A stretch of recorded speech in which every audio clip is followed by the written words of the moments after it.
miran esto que está en medio, es como que ustedes estuvieran adentro del condominio de Las Luces. Es la red económica privada, es como las casas de las personas. Lo que ven ustedes en la parte de arriba es el centro cívico de la ciudad de Guatemala, es la red pública. Pero en una verdadera ciudad todo está junto, es lo que ven abajo. En la antigua, en la zona 1 de la ciudad de Guatemala, ustedes ven que el Congreso queda vecino a casas privadas, ¿verdad? La iglesia queda vecina, pared por medio, a casas privadas, el Palacio Nacional y la Plaza Central, la Catedral, ¿verdad? Todo está mezclado, entre lo público y lo privado, todo está mezclado.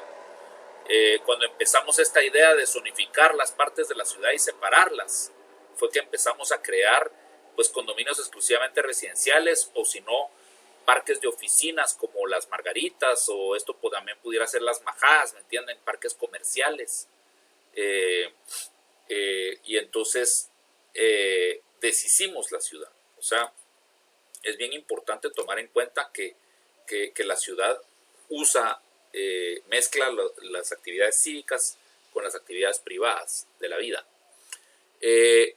En los aspectos de diseño, cuando ya dejamos de hablar de planificación nada más, de cómo planificar nuestro territorio y entramos ya a formatos de diseño, es muy importante empezar a dejar de hacer aerodinámicas las calles adecuadas para el automóvil y volver a hacer estrechas las esquinas para que el peatón tenga menos asfalto que cruzar y el automóvil tenga que hacer un alto más marcado, ¿verdad?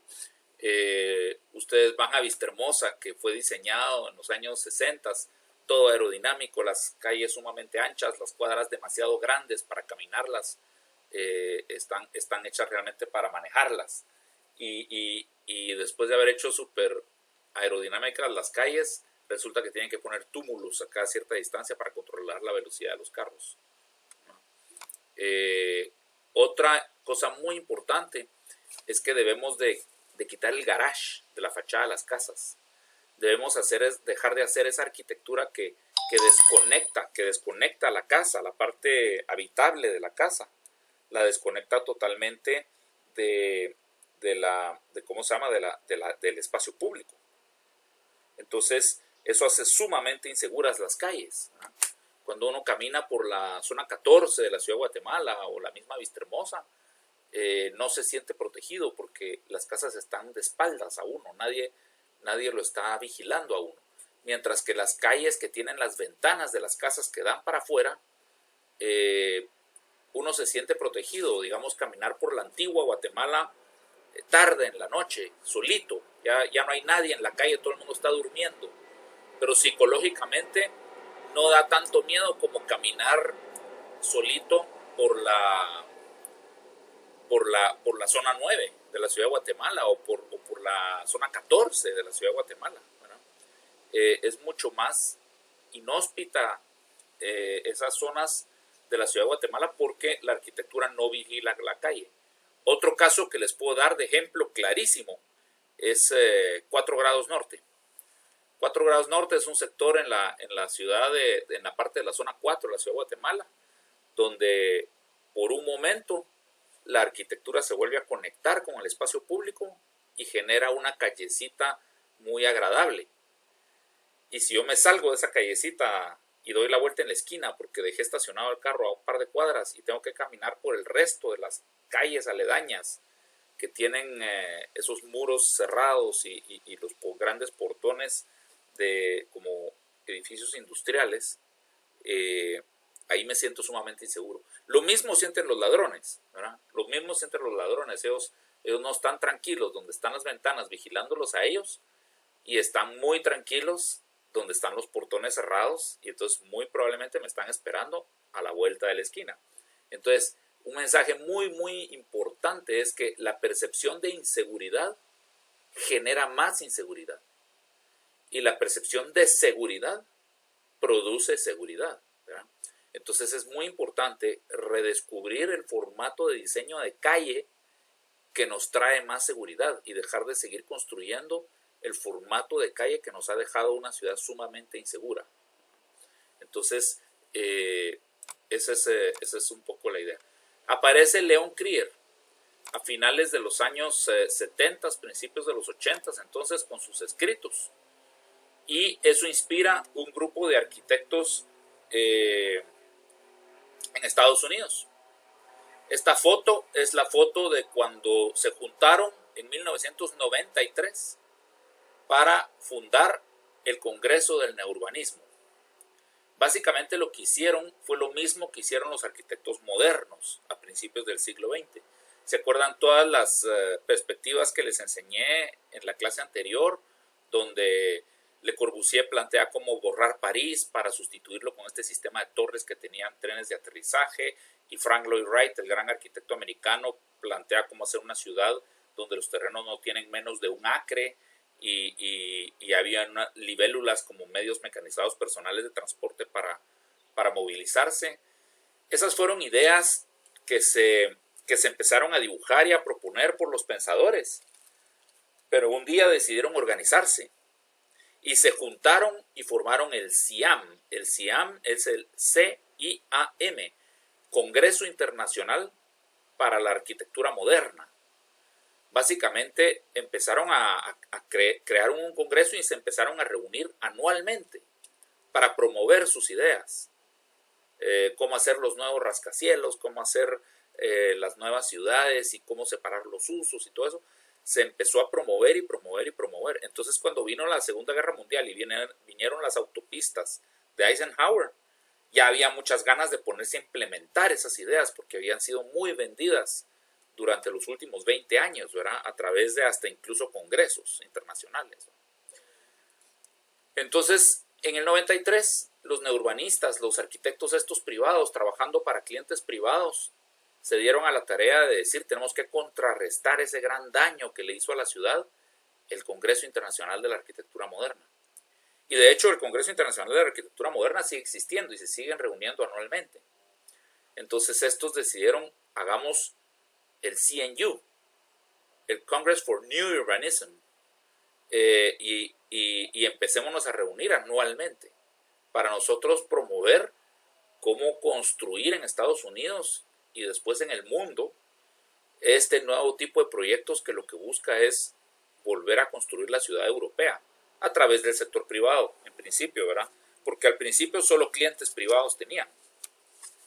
Y entonces, lo interesante es que a partir del 93, de cuando se fundó formalmente el CNU, las municipalidades empezaron a contratar a las oficinas neourbanistas para rehacer sus códigos, para hacer planes maestros del municipio y luego también hacer sus POPs, sus planes de ordenamiento territorial. Sí medio coincide, digamos, esa tendencia de que al principio fueron proyectos privados y luego también proyectos públicos, ¿verdad? El primer proyecto neourbanista en la historia se llama Seaside, y queda en la parte de la Florida que le llaman el panhandle o el mango del sartén. Digamos, si ustedes piensan en la Florida que tiene esta forma el estado, ¿verdad? Entonces, a esta parte de acá le llaman el mango del sartén, ¿verdad? Como que uno aquí coge el mango y este es el sartén, ¿verdad? Entonces, ese es el apodo que tiene esta parte de la Florida que va, digamos, hacia el Golfo de México. Este es Texas, aquí están Luisiana, y entonces por acá está Seaside. Voy a borrar otra vez. Digamos que esta es la Florida. Por acá está Seaside. Están viendo hacia el sur, digamos, el Golfo de México. Entonces hay una carretera que viene, que es una carretera nacional que viene acá y atraviesa por toda la costa, ¿verdad? Hacia Gainesville. Y entonces esa es la carretera. Y este señor heredó una granja de naranjas y tenía parte del terreno del lado del mar y parte del terreno del lado interno de la carretera, ¿verdad? Entonces hizo unos estudios de mercado.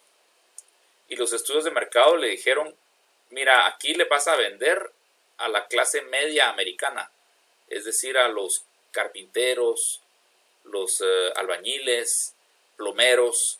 En Estados Unidos ganan suficiente dinero para tener una casita de fin de semana o un apartamento de fin de semana.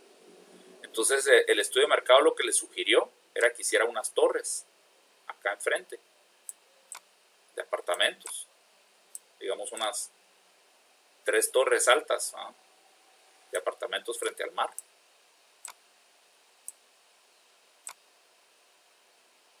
Y en la parte de atrás hiciera el estacionamiento, ¿verdad? Aquí atrás puedes poner estacionamiento para los apartamentos.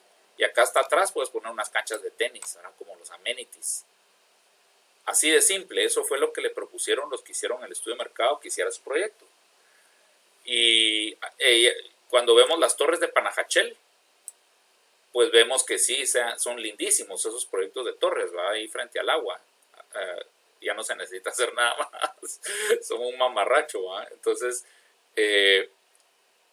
cuando él se fue a buscar, él no estaba convencido, y entonces se fue a buscar a estos arquitectos, a Andrés Duany y a Elizabeth Plavell-Seiber, que son los fundadores del movimiento neourbanista, que estaban en la foto anterior, se los hubiera enseñado, pero ellos vinieron y le dijeron, no, mira, están todas estas ideas de este arquitecto Leon Krier, que está escribiendo estos libros en cómics, pero que sus ideas son buenísimas, ¿verdad?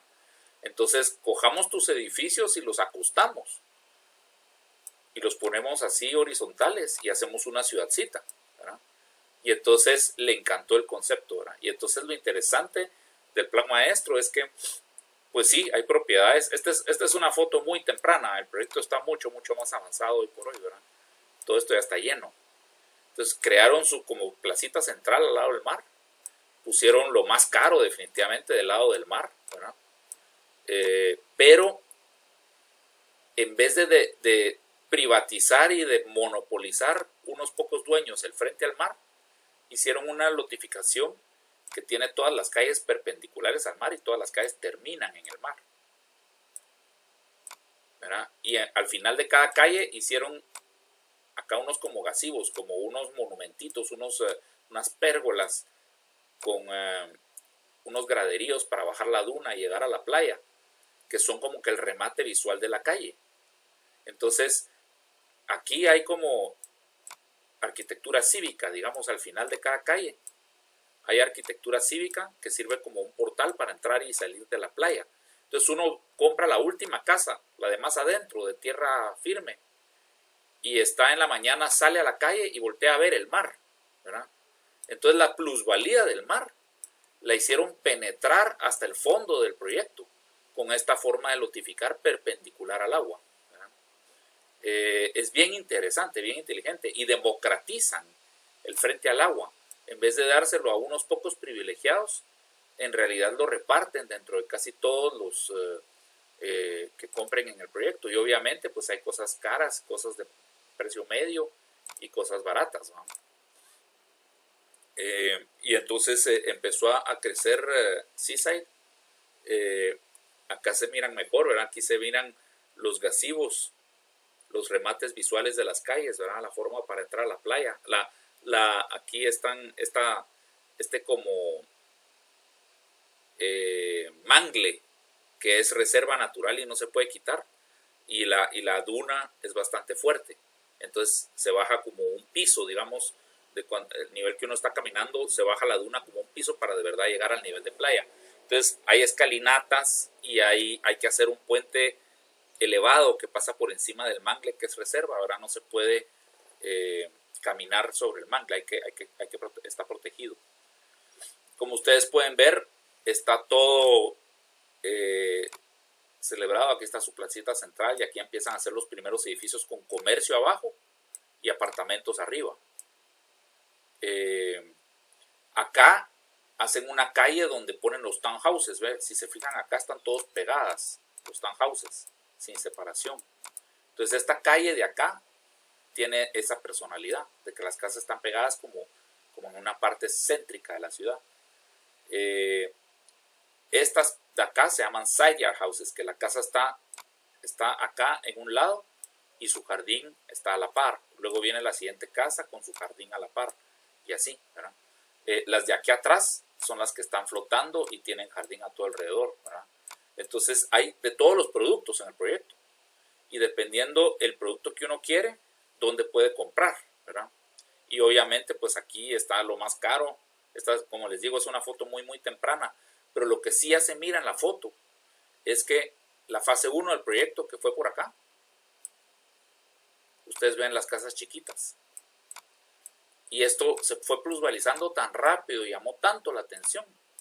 Y eran los 90s, que era cabal cuando se estaban volviendo millonarios todos con los .com, con las primeras empresas de comercio por internet. Y entonces vinieron y se empezaron a comprar los terrenos y hacerse casas más grandes que maximizaron lo que el código permite construir, ¿verdad? Entonces en las siguientes fases del proyecto ustedes ven la diferencia, ¿verdad? De que miren cómo se mira diferente esta mitad del proyecto de esta, ¿verdad? Y es le empezaron a vender a un mercado objetivo y le terminaron vendiendo a otro, ¿verdad? Y eso, señores, en bienes raíces es sumamente difícil de lograr. Si yo vengo y los invito a ustedes a que hagamos apartamentos baratos en la zona 14, ahí por la Cañada nos echamos un edificito de apartamentitos chiquitos y los vendemos en, no sé, $65,000. Nos los quitan de las manos porque es re fácil invitar a los de menos capacidad económica a comprar donde viven los ricos que hacer lo contrario, ¿verdad? Si yo les digo, hagamos, no sé, del otro lado del trébol, la zona 7, algo así, un proyecto de casas de $350,000, $450,000, nos va a costar venderlo, ¿verdad? Porque casas de $450,000, no sé, en zona 16 los vendo re bien, pero hacia salida a la antigua, no creo, ¿no? Es bien difícil llevar a la gente que tiene cierto poder adquisitivo donde no viven los ricos, donde viven, donde fueron las colonias más baratas, digamos. Entonces, eso es bien difícil de lograr en bienes raíces, empezarle a vender a un mercado objetivo y luego escalar y venderle a otro. Sin embargo, señores, así se han comportado todos los proyectos neourbanistas. Y de hecho, yo tuve la experiencia de probarlo en Guatemala y en Guatemala también sucede esto. Cuando hicimos el plan maestro del Naranjo, le empezamos a vender en el 2004 casas de $69,000 a un mercado objetivo de clase media alta. Y en el Naranjo ya se hicieron casas de $350,000 y $400,000. Entonces, la belleza de hacer un bonito proyecto neurbanista sí ha logrado atraer a gente de más dinero que dice, yo quiero vivir de este lado de la ciudad porque aquí crecí, ahora tengo mucho más dinero y no hay ningún otro proyecto que me ofrezca esto. Entonces yo quisiera esto que ustedes están haciendo, pero un poco más grande porque tengo más dinero. Eso realmente fue una sorpresa bien grande en el Naranjo de que en Guatemala pues también se puede, ¿verdad? Los neurbanistas se juntaron y formaron el famoso charter del neurbanismo, que son como que sus metodologías y sus ideales, ¿verdad? Y va, si se fijan en la portada del libro, hablan del espacio regional, o sea, si agarramos todo un valle o una cuenca y donde hacemos ciudades, ¿verdad? Luego va en la escala de distrito, corredor y ciudad, ¿verdad? Pueblo, que es hacer el plan maestro.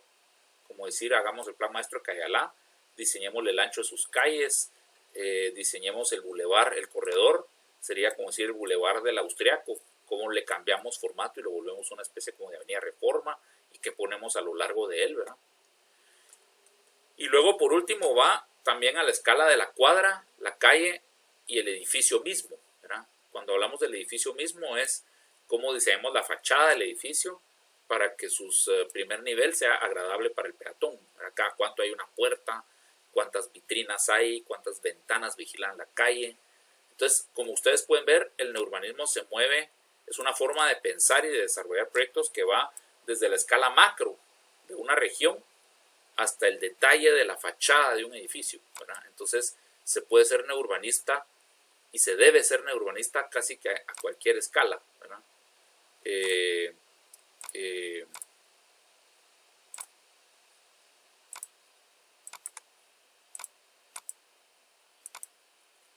Entonces ahí está el transecto. El secreto es construir un vecindario tradicional. Es nuestra unidad de trabajo, como decir, como el ladrillo del albañil. La unidad de trabajo del albañil es el ladrillo. La unidad de trabajo del neurbanista es el vecindario, ¿verdad? Entonces se hacen estas ciudades utilizando las reglas de vecindarios de 5 minutos a pie.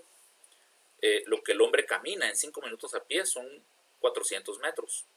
Entonces, vecindarios de 400 metros de radio. Si vemos la Antigua otra vez, pues la Antigua tiene 4 de esos vecindarios prácticamente, ¿verdad? En 5 minutos yo me camino del corazón del vecindario al borde de la Antigua y me camino del centro de la ciudad al centro del vecindario en 5 minutos a pie.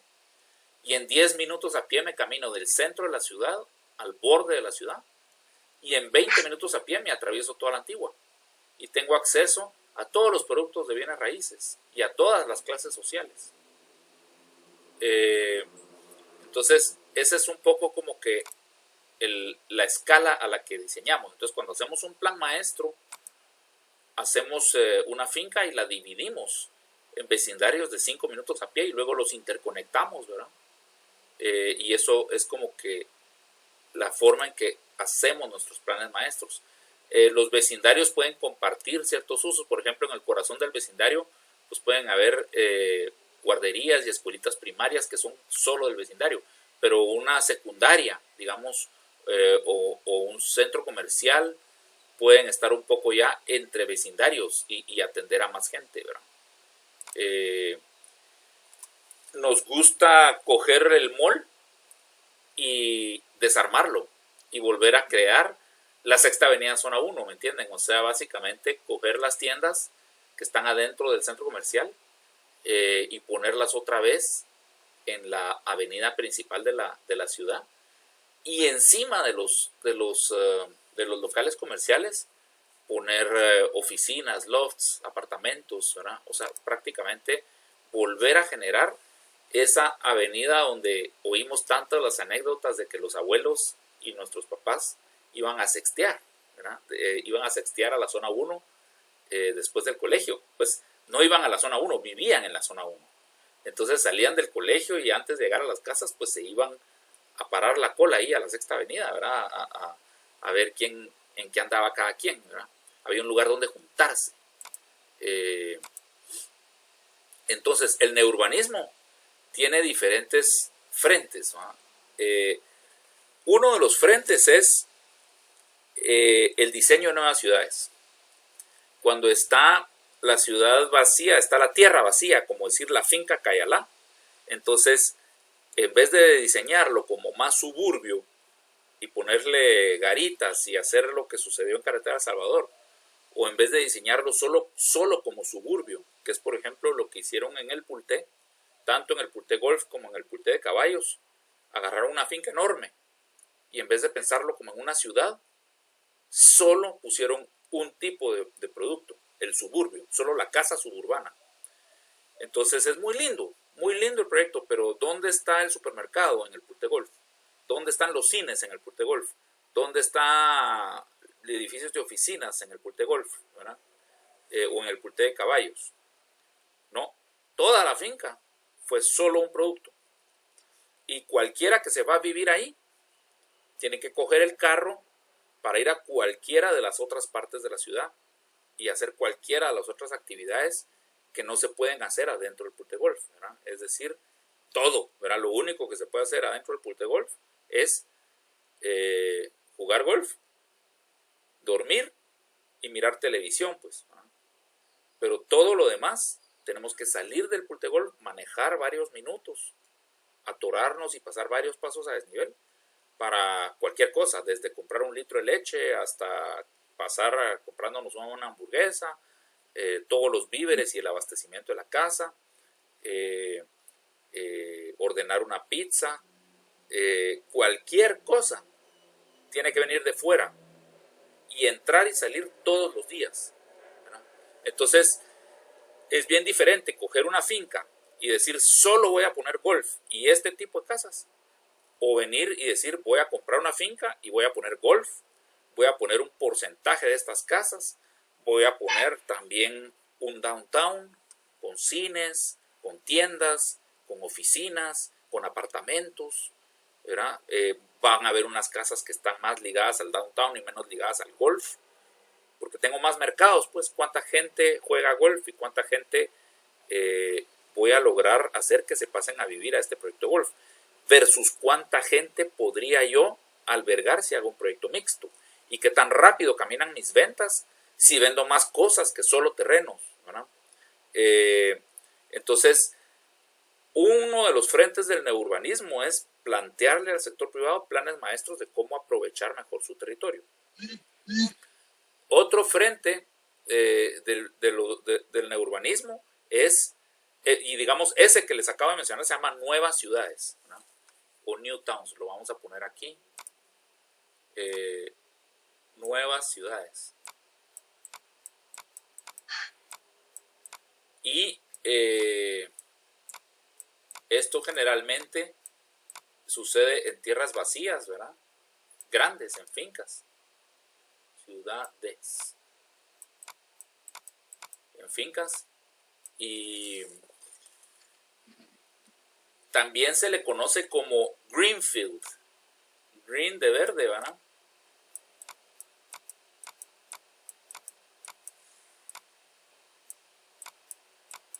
Son como nombres técnicos que se agarran del inglés. Field. Greenfield.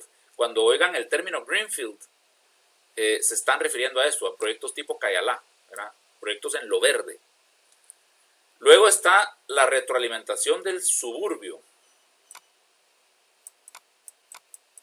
que es coger, por ejemplo,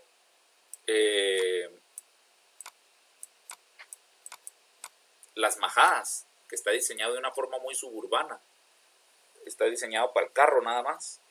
Como ustedes ven acá, digamos esta imagen de acá no es las majadas, es un mall de los Estados Unidos con toda su playa de estacionamiento y sus dos mall pads, ¿verdad?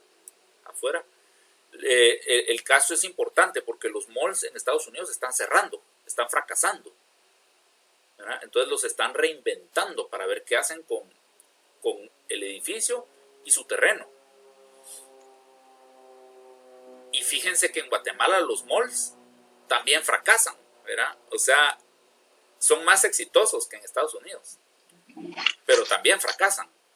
No sé si ustedes se recuerdan del famoso mall, el MOL, el mall que queda en la Montúfar y Liberación, por ahí por el Tecunumán, frente al Montúfar.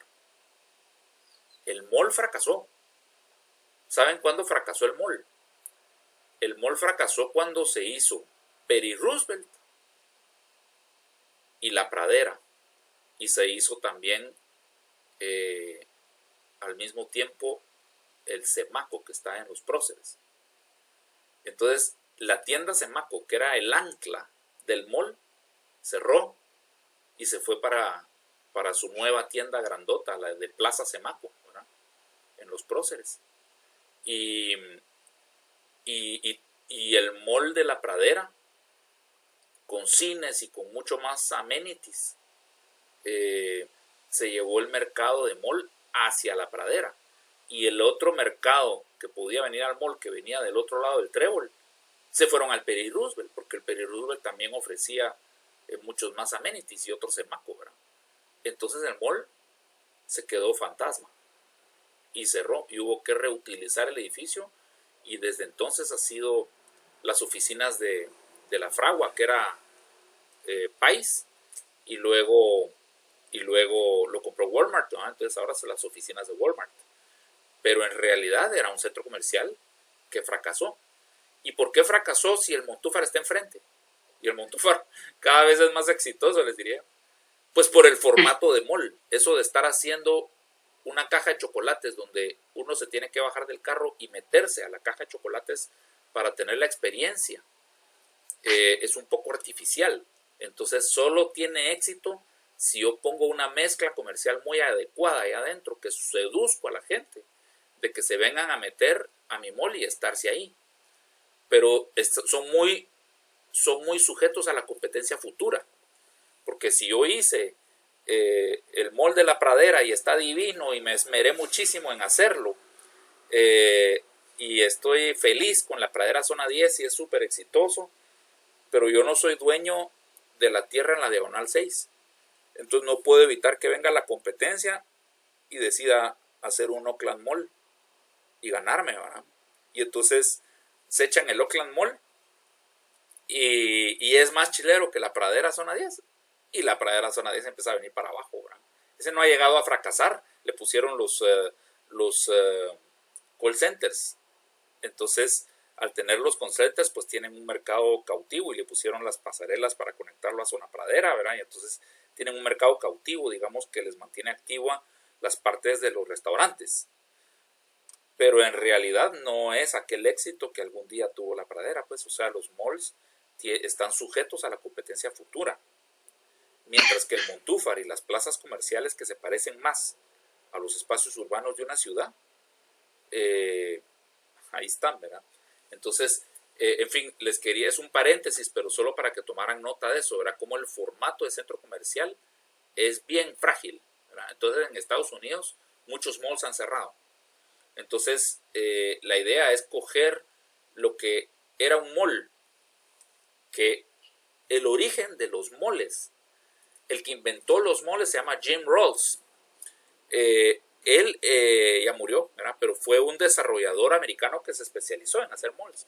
Y básicamente cuando vio que empezaban a surgir en los años 50 los suburbios americanos de casas por la creación del sistema de autopistas. Entonces empezaron a hacer todas las notificaciones que les expliqué en la clase pasada con los kits de casas de Sears y los carros de General Motors y las hipotecas armadas donde le vendían a uno el kit de su casa y todos los electrodomésticos y todo de una vez instalado. Y entonces es el origen también del comercio así de puerta a puerta, todos los vendedores de ollas y de enciclopedias que iban tocando las puertas para vender las cosas en los suburbios, ¿no? Jim Rawls se dio cuenta que lo que le hacía falta a los suburbios era corazón de ciudad, eran precisamente downtowns, ¿verdad? Que no había downtowns, que todo era un mar de casas y solo la ciudad era el corazón de la ciudad. Entonces él inventó el mall para que fuera como que la callecita principal de los suburbios. Como decir, si yo hago un mall ahí en medio de todo este proyecto de casas, es como que hice la calle del Arco, o como que hice la Sexta Avenida de todo ese sector que es exclusivamente residencial ahorita, ¿verdad? Y así fue como él inventó el mall. Lo que pasa es que era demasiado artificial y lo hizo exclusivamente comercial porque era un proyecto para alquilar, ¿verdad? Y entonces al principio fueron muy muy exitosos, les hablo 2 o 3 décadas, fueron sumamente exitosos el formato de mall. Todo el mundo quería irse a meter a un mall donde había techo y no llovía y estaban todas las tiendas más lindas, ¿verdad? Y entonces fracasaban las calles principales de los pueblitos aledaños porque construían un mall relativamente cerca y la gente dejaba de ir a la ferretería de la calle principal del pueblo y se iban al mall que quedaba en la otra dirección, ¿verdad? Pero se manejaba lo mismo para ir a la calle del pueblito cercano que para ir al mall. Entonces todas las reuniones y las juntadas en las tardes se empezaron a hacer en el mall, ¿verdad? Y se murieron los pueblitos. Entonces, ese es como que el origen del mall. El mall quiso ser el corazón de los suburbios, pero empiezan a hacer otros malls y otras cosas que se empiezan a robar la fuerza de este mall y este mall fracasa, ¿verdad? Hay que estarlos remodelando constantemente, hay que estarlos ampliando para que no fracasen, ¿verdad? Y entonces hay muchos malls que están así abandonados. Y entonces la retroalimentación del suburbio es coger un suburbio, un diseño muy suburbano y volverlo urbano, ¿verdad? Y entonces, y el otro frente, antes de pasar a ver este caso, este es retroalimentación del suburbio y el otro es retroalimentación de lo urbano, ¿verdad? Entonces, otra vez, los 3 frentes del neurbanismo son ciudades nuevas o greenfield, retroalimentación del suburbio o brownfield. Esto le llaman brown, como de café, ¿verdad? Entonces, cuando oigan greenfield se están refiriendo a proyectos como Cayala. Cuando oigan brownfield están agarrando proyectos grandes, pero adentro de la ciudad donde todavía hay terrenos grandes o caben proyectos grandes. Por decirles, hacer el Oakland Mall es un proyecto de brownfield. Hacer un distrito ahí de oficinas y apartamentos al lado del Oakland Mall se llama brownfield, ¿verdad? Y retroalimentación de la urbe es 4 grados norte, ¿verdad? Agarrar una parte de la ciudad que es ciudad y que siempre fue urbano, pero que está deprimido, y cómo se puede reciclar y relanzar y redensificar, si lo quieren ver así. Esos son básicamente los tres frentes del neurbanismo, ¿verdad? Entonces, retroalimentar un suburbio, retroalimentar un mall y quitarle el techo y meterle apartamentos y casas en lo que son las playas de estacionamiento y coger todos esos estacionamientos y meterlos en garajes, ¿verdad? Si se fijan en el diseño de las cuadras, se establecen cuadras y entonces el estacionamiento, en vez de estar enfrente, lo paso para el interior de la manzana y lo escondo. Y tengo las fachadas de las casas y las fachadas de las tiendas y la banqueta. Otra vez el peatón al lado de la banqueta, como en la Sexta Avenida Zona 1, ¿verdad? Y no estoy atravesando playas de estacionamiento. Entonces, un ejemplo de un poquito de retroalimentación del suburbio que yo les puedo mencionar que hicimos fue en Las Majadas, que Las Majadas está todo diseñado solo para el carro.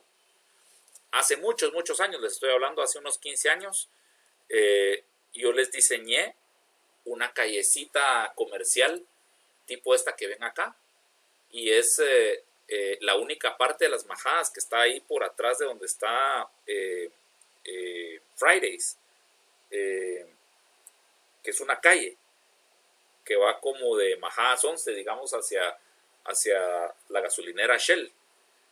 Esa calle, esa la diseñé yo.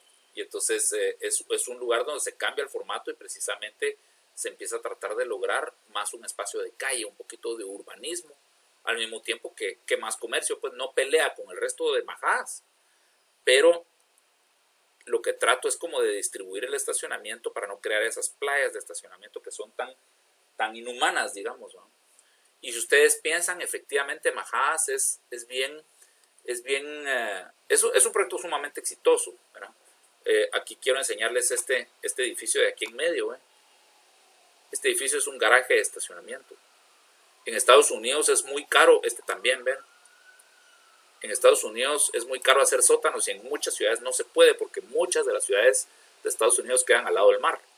Entonces no se pueden hacer sótanos.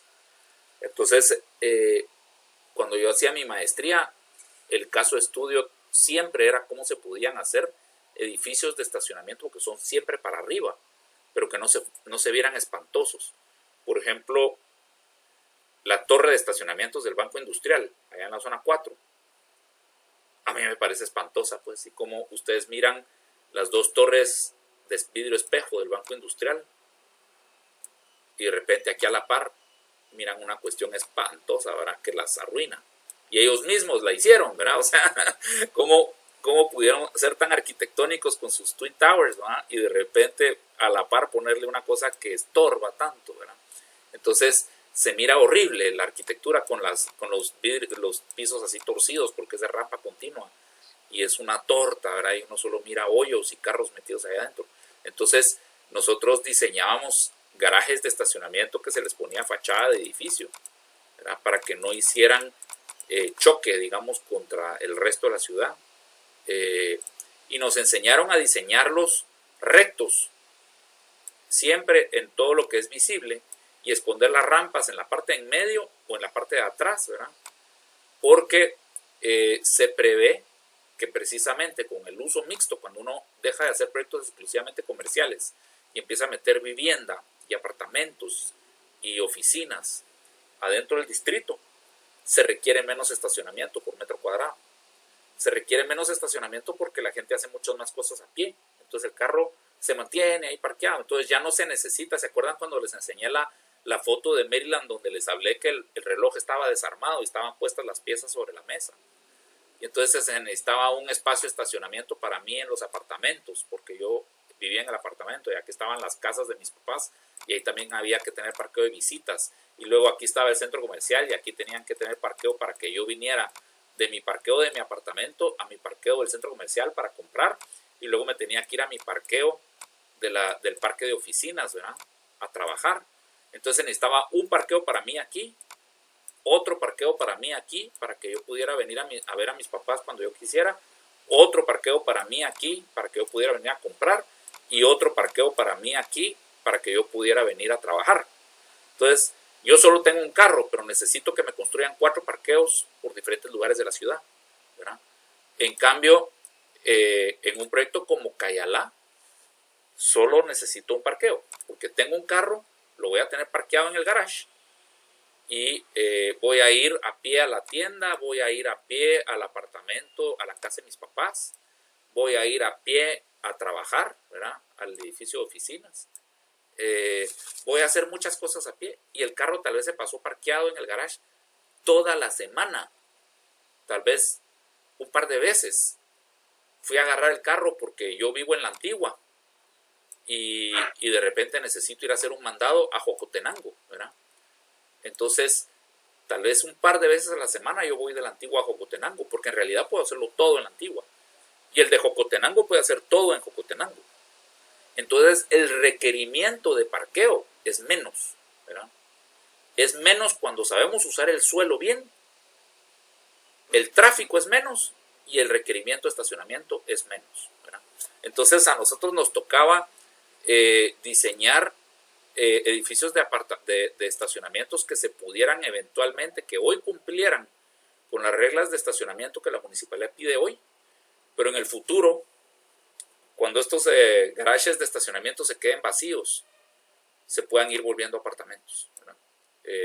Pidiéndole cambios al reglamento de la MUNI, o empezar a volver estas partes rectas que son ahorita garajes de estacionamiento, los puedo ir volviendo apartamentos u oficinas u otros usos para la gente, ¿verdad?, y no para el carro.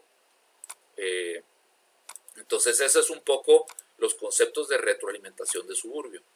Un ejemplo de eso, este es el plan maestro de Kendall Downtown, que para los que conocen Miami, ¿verdad?, este es el mall de Dadeland, esta es la US One, este es el Metro Rail que conecta la Dadeland con Downtown Miami y con el aeropuerto y con Coral Gables. Y entonces la propuesta acá es forrar el mall con edificios de apartamentos y oficinas, ¿verdad?, y que el mall quede como un pasaje peatonal interior de la manzana, ¿verdad?, como decir el pasaje Enríquez o el pasaje aquel de la Galería de Milano, en Milano, al lado del Domo de Milano. Y entonces ir llenando todo esto con hoteles y crear Downtown Kendall sobre el Kendall Boulevard, ¿verdad?, que es el 88. Y también aquí está el Palmetto. Y entonces en el triángulo ahí del Palmetto y Kendall y la US One, crear un nuevo downtown. Y entonces empezar a proponer que la ciudad, la megalópolis de Miami se empieza a volver una ciudad más policéntrica, con Downtown Kendall, Downtown Coconut Grove, Downtown Coral Gables, Downtown Miami, Miami Beach, ¿verdad? Y entonces ir creando como centros urbanos en lo que era antes un mar de suburbio, ¿verdad? Entonces, esto es un proyecto de pura retroalimentación suburbana, ¿verdad? Un proyecto de retroalimentación suburbana que nosotros hicimos aquí en Guatemala es el Plan Maestro del Condado Concepción. Le diseñamos a Condado Concepción cómo hacer un downtown entre el mar de estacionamiento que tenían cuando inauguraron su mall ellos, y ya tenían la hipertienda en el otro extremo. Entonces nosotros les diseñamos cómo ir haciendo un downtown para todo Santa Catarina,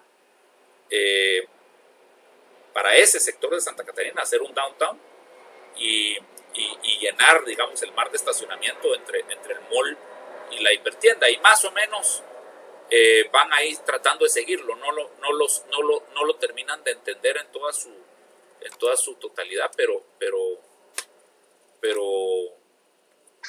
están, digamos, tratando de seguirlo. Ahí les voy a enseñar ese proyecto en las últimas clases, donde les enseño aplicaciones en Guatemala de estas teorías que les estoy expresando ahorita en estas primeras clases, ¿verdad? Entonces, la retroalimentación de la urbe es el tercer frente del neurbanismo. Cómo se cogen partes de la ciudad que están deprimidas y se reconstruyen para revitalizarlas, y están totalmente amarradas a la reestructuración del transporte público. Entonces, estos se llaman TODs. TODs. Transit Oriented Developments. Básicamente, donde hago una estación de Transmetro, puedo empezar a crear un núcleo de revitalización urbana, ¿verdad? Y entonces replanteo las rutas de Transmetro, y ahí donde están las estaciones principales, o por ejemplo la Plaza Barrios, donde incluso es una transferencia entre una línea de Transmetro y otra, puedo empezar a crear algo muy importante, ¿verdad? Esto es algo que yo le critico muchísimo a ese proyecto que han hablado esporádicamente de que van a hacer el Metroriel, ¿verdad? De que van a coger lo que era la línea de tren que atravesaba la ciudad de Guatemala, que en realidad era la línea del tren para abastecer la ciudad de Guatemala, para traer mercancías desde el Atlántico o desde el Pacífico, y la parte que atraviesa la ciudad van a ser un tren urbano, un tranvía, que uno se va a poder atravesar del Segma Sur al ¿cómo se llama? El de carretera Atlántico, se llama el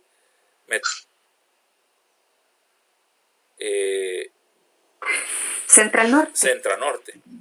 Del Centra Norte al Segma uno se va a poder ir en 20 minutos, haciendo 8 paradas a lo largo de la ruta.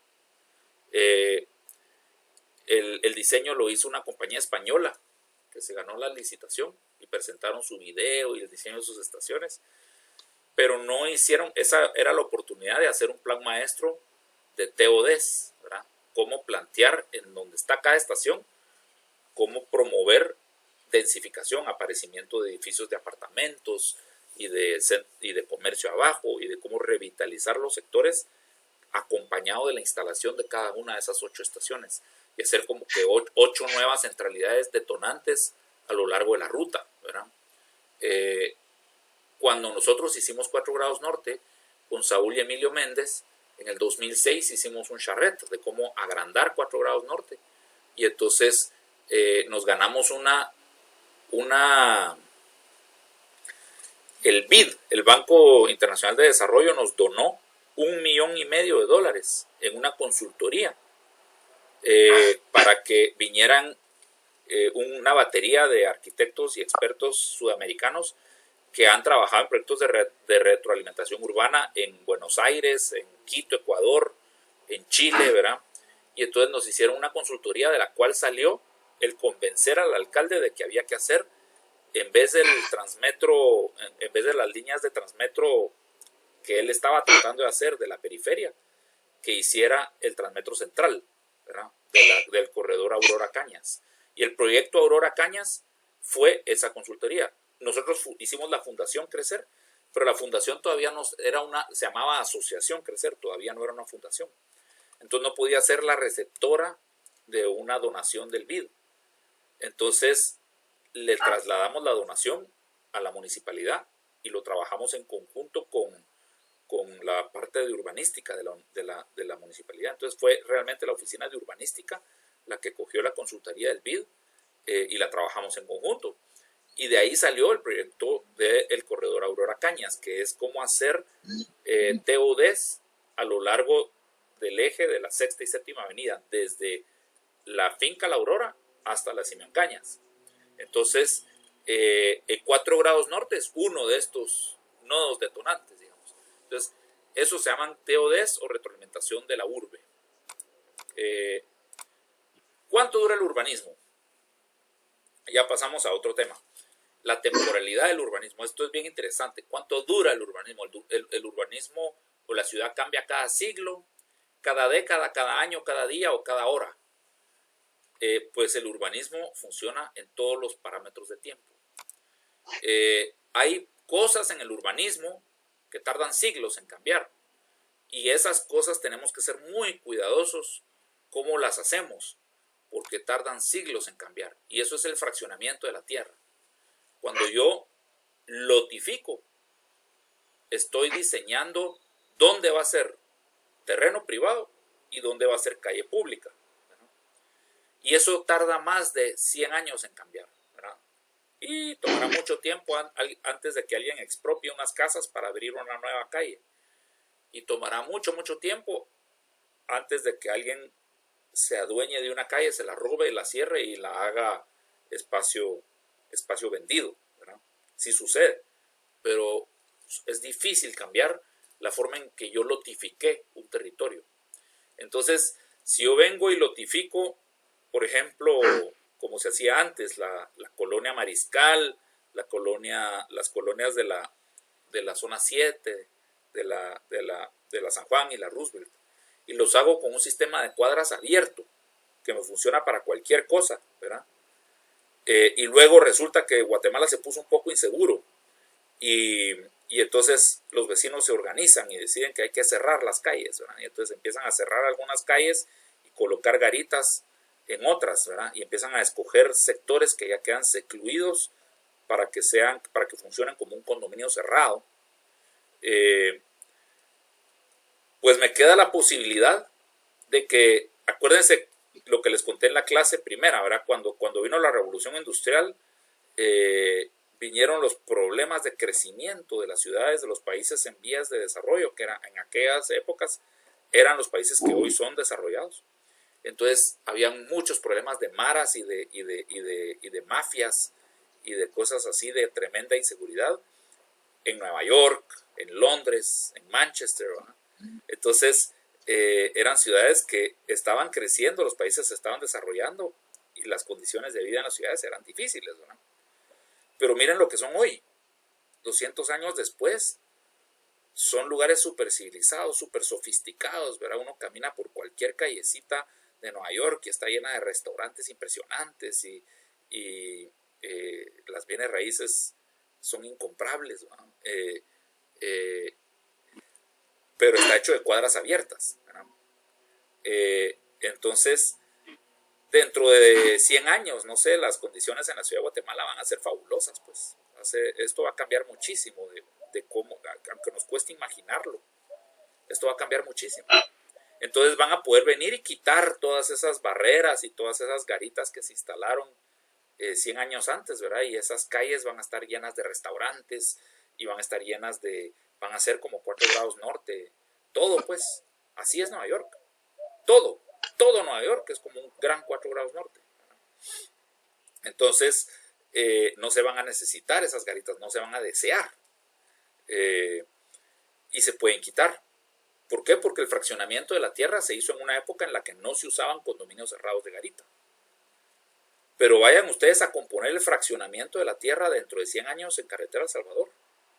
¿Cómo convencen a los condominios del condominio Las Luces de que quiten su garita y que dejen pasar por adentro del condominio Las Luces para la finca de atrás? Y que agarren su condominio Las Luces y lo conviertan en un 4 grados norte. O vayan a tratar de hacer eso dentro de 100 años con los dueños de Pool de Golf, ¿verdad? Y que dejen pasar al Valle de Agua Tibia hacia San José Pinula. No, eso va a ser muy difícil de cambiar. Entonces, cuando diseñamos el fraccionamiento, que es cuando de verdad los urbanistas estamos jugando de dioses, ¿verdad? Y estamos pensando en el porvenir de nuestro prójimo por los próximos cientos de años, es cuando más cuidadosos debemos ser. Cuando estamos pensando en nuestro plan maestro, dónde van a haber calles y dónde va a ser cerrado y dónde va a ser abierto, es cuando más cuidadosos debemos ser, imaginarnos esa ciudad de dentro de 100, 200, 500 años. Miren la Antigua, de 500 años, miren qué bien la pensaron y miren cómo se está comportando, ¿verdad? 400 años. Miren Lucca, Italia, ¿verdad? La que les enseñé en la clase anterior, que es una ciudad universitaria más vieja que las ruinas de Tikal, ¿verdad? Pero se puso mucha atención en esto.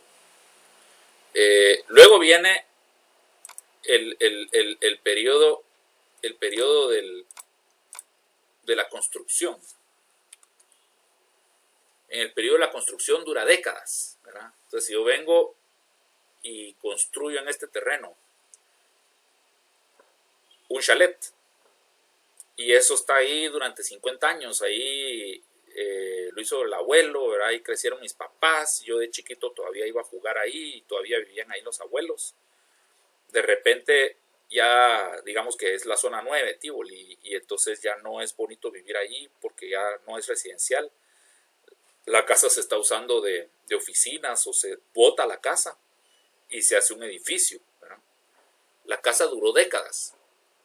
Entonces también tengo que ser cuidadoso porque un edificio construido va a estar ahí por décadas para mis conciudadanos. Y si yo hago un mamarracho, pues durante décadas les voy a estar arruinando el vecindario. Pero eventualmente lo van a demoler y el terreno se puede usar para otra cosa. Pero eso no quiere decir que yo no tenga cuidado, pues, o sea, por lo menos, aunque vaya a durar décadas, que mientras exista sea algo que contribuya y no que reste, ¿verdad? Luego viene el ciclo del uso, ¿verdad?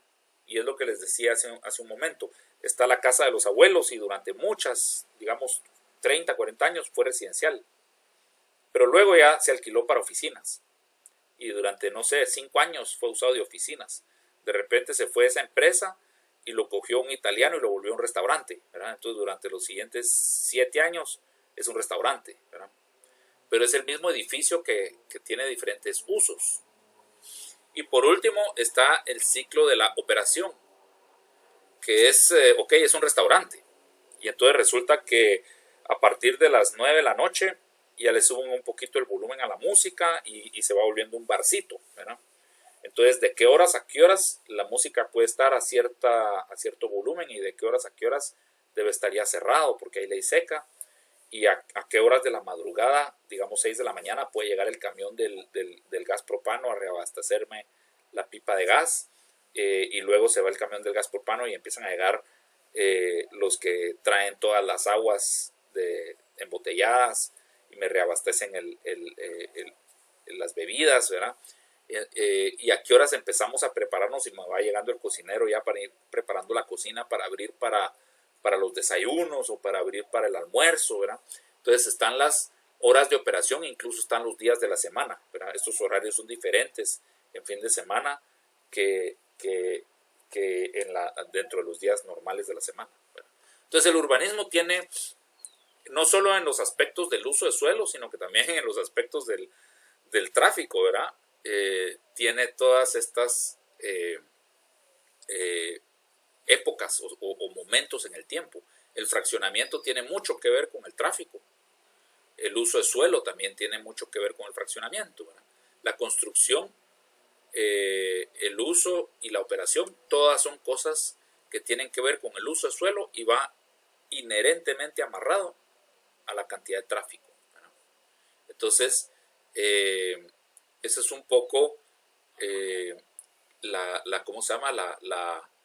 Los ciclos del urbanismo. Y luego están los actores. ¿Quiénes son los actores en el urbanismo? Pues está el que hace el fraccionamiento y el que hace mucho de la construcción. Generalmente es el desarrollador. El desarrollador participa en estas dos cosas, en el fraccionamiento y en la construcción. Es típico, ¿verdad? ¿Quién le cambia el uso y hace la operación de los bienes raíces? Generalmente el inquilino.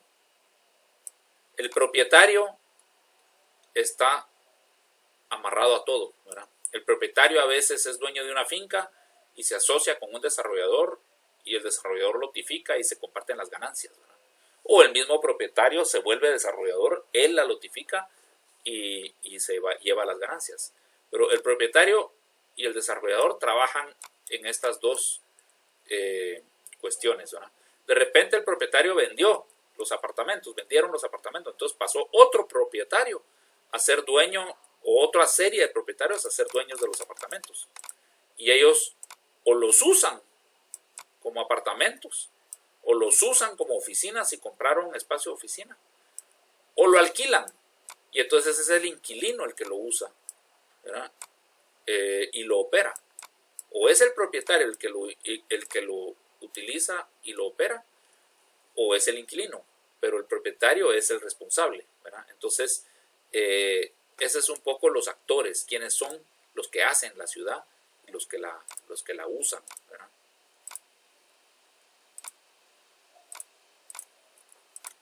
Se me olvida, se me hace un relajo esto del menú.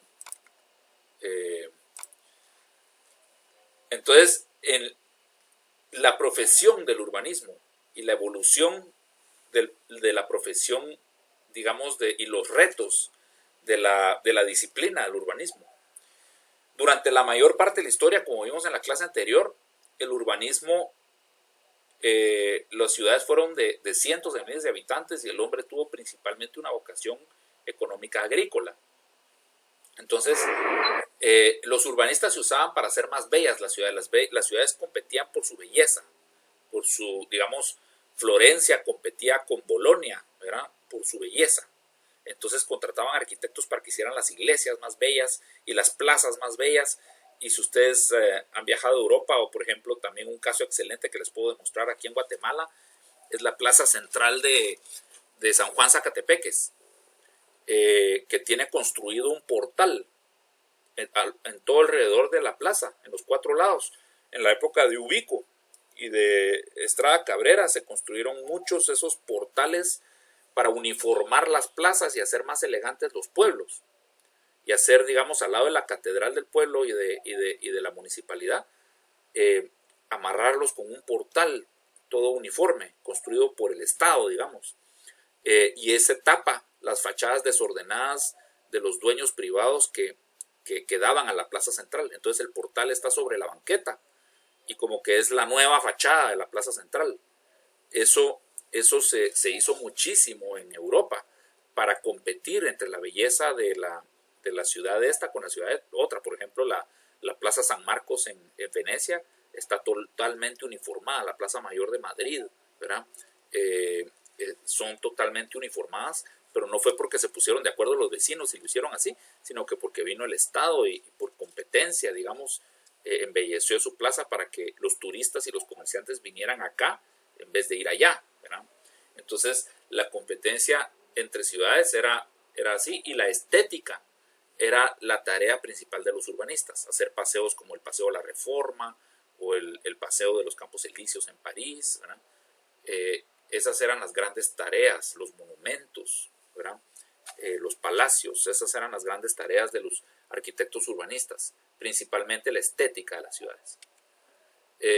Viene la Revolución Industrial hace poco menos de 200 años, y entonces empiezan los grandes cambios. Ustedes ven la flecha, ¿verdad? La flecha, al principio todo era el trabajo estético, estaba en verde, o sea, era más sencillo hacer urbanismo porque todo era estético, pero cuando viene la Revolución Industrial, la flecha de lo estético se nos empieza a poner colorada, ¿verdad? O sea, ya la estética no cumple con todo, ¿verdad? Y empiezan a tener que atenderse aspectos técnicos, ¿verdad? Y sociales del urbanismo. Empieza lo técnico de contaminación, de uso de suelo, de que la industria es muy ruidosa y no deja dormir, entonces como tal vez sí tengo que empezar a separar los usos, ¿verdad? En realidad los usos deben ser totalmente mezclados, pero tal vez la industria pesada es así, no, ¿verdad? Entonces hay que hacer distritos de industria pesada y todo lo demás, la industria ligera y todo lo demás sí puede estar mezclado entre lo residencial, ¿verdad?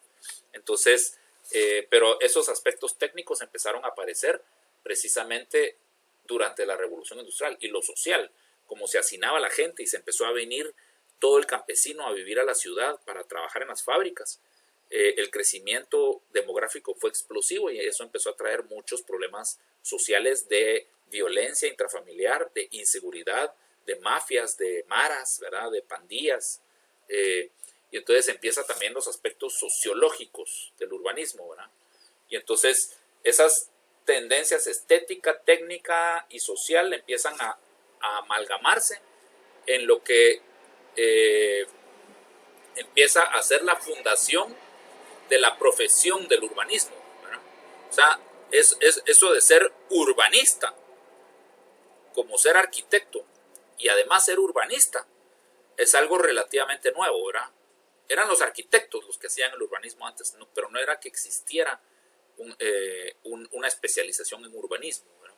Esa especialización en urbanismo donde hay que aprender aspectos de planificación, de saber cuánto metro cuadrado de hospital poner por habitante, de saber cuánto estacionamiento poner por metro cuadrado de comercio o de oficina, de saber cuánto, digamos, área verde y área de escuela se necesita para que exista suficiente equipamiento urbano, ¿verdad?, por habitante y por metro cuadrado de casa, ¿verdad? Todos esos aspectos técnicos surgen más o menos en los años a principios del siglo XX, ¿verdad? Y también la incorporación de los aspectos sociológicos en el urban planner, que es una profesión que surge en Estados Unidos, ¿verdad? Que no se tiene que estudiar arquitectura. Hay muchos urban planners y esa es la profesión, planificadores urbanos. Y se parece más a una ingeniería que a una arquitectura. No son muy talentosos en diseño, no estudiaron historia de la arquitectura y no saben mucho de historia, solo saben mucho de técnica, de cómo planificar, entre comillas, una ciudad, pero no necesariamente cómo diseñarla, ¿verdad?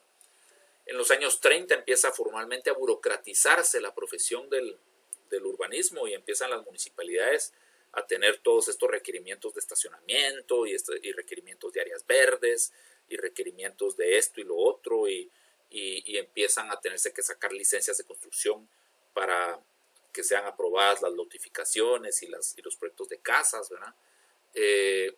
Y así nos vamos hasta los años 60, pero en realidad todavía aquí hasta los años 60, cuando hablo de burocratización, en realidad no es tanto quienes dan las licencias de construcción, sino quienes construyen las ciudades, ¿no? Y en los años 30 todavía fue cuando se hicieron todos esos portales que les hablo en los pueblos, que los hicieron no los hicieron los alcaldes, los hicieron los presidentes, ¿no? Y la avenida Reforma la hizo el reformador y trajo la torre del reformador que la compró en Francia y la trajo, ¿verdad? Y entonces hicieron el paseo de la Reforma en los años 20 y entonces vino la municipalidad de Guatemala y con sus tractores y sus trabajadores lotificó todo Tívoli, toda la zona 9, la finca Tívoli. Era una finca privada, pero vino la municipalidad y le dijo tenemos que crecer hacia el sur, porque ya la zona 1 no cabe, ¿verdad? Ya topamos, hay que crecer hacia el sur. Quitaron la iglesia del Calvario. La iglesia del Calvario quedaba ahí en la 18 calle, donde empieza el paseo de la Sexta Avenida. Ahí la Sexta Avenida topaba con una iglesia que se llamaba la iglesia del Calvario, que es igual que en la antigua, que ustedes salen del convento de San Francisco y caminan hacia el sur. Están todas las estaciones del Vía Crucis y al final topan con la iglesia del Calvario y la iglesia del Calvario es el remate de esa calle y la calle no continúa.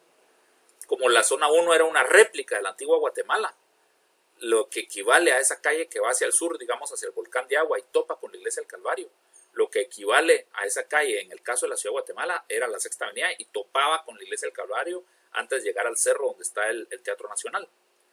Y entonces quitaron la iglesia del Calvario, cortaron el cerro del Teatro Nacional y continuaron la Sexta Avenida hacia el sur, ¿verdad? Para poder agrandar la ciudad.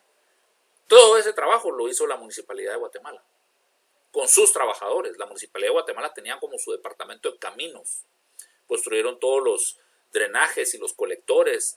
La Municipalidad de Guatemala construyó la Plazuela España, construyó la calle Montúfar, construyó toda la urbanización de las zonas 9 y 10, con esos anchos de calles de 16 metros de ancho, 3 metros de banqueta de cada lado, una franja verde para árboles, otra franja para caminar.